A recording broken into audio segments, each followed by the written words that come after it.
तुम्ही social media किंवा टीव्हीवर ज्या जाहिराती मोठ्या आवडीने पाहता आणि त्यावर विश्वास ठेवून उत्पादनं खरेदी करता, त्या जाहिरातींमागचं वास्तव आता बदलणार आहे.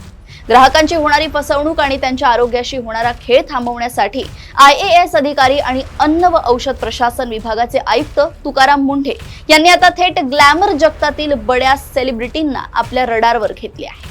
ग्राहक संरक्षण कायदा 2019 आणि भारतीय दंड संहितेच्या कलम 420 अंतर्गत आता केवळ बनावट उत्पादनं बनवणाऱ्या कंपन्यांवरच नाही, तर त्या उत्पादनांचे खोटे आणि फसव्या जाहिराती करणाऱ्या सेलिब्रिटींवरही कठोर कारवाई केली जाणार आहे. अन्न सुरक्षा कायदा आणि औषध कायद्यानुसार जर एखाद्या सेलिब्रिटीने उत्पादनाबाबत दिशाभूल करणारा दावा केला तर त्यांना भारी आर्थिक दंड, थेट तुरुंगवास आणि जाहिरात बंदी अशा कठोर शिक्षेला सामोरं जावं लागणार आहे. इतकेच नाही, तर ग्राहकाचे नुकसान झाल्यास सेलिब्रिटींकडून भरपाई देखील मागता येणार आहे. तुकाराम मुंढे यांनी पदभार स्वीकारताच नेहमीप्रमाणे आपल्या धडाकेबाज शैलीत कामाला सुरुवात केली आहे. गेल्या अवघ्या 3 दिवसात अन्न व औषध प्रशासनाने तब्बल 53 धाडी टाकून 33 जणांना थेट तुरुंगात धाडलंय.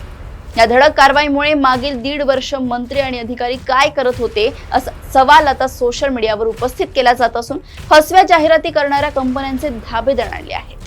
या कारवाईमुळे इथून पुढे प्रत्येक जाहिरातीची कडक तपासणी केली जाणार असून ग्राहकांना 100% पारदर्शक आणि खरी माहिती मिळण्याचा मार्ग मोकळा झालाय. तुम्हाला काय वाटतं? सेलिब्रिटींना मिळणारी ही शिक्षा योग्य आहे का? कमेंट्स मध्ये नक्की सांगा. अशाच घडामोडी व अपडेट्स मी ऐश्वर्या आपल्यापर्यंत घेऊन येत राहील. तोपर्यंत बघत राहा देशोन्नती. नमस्कार.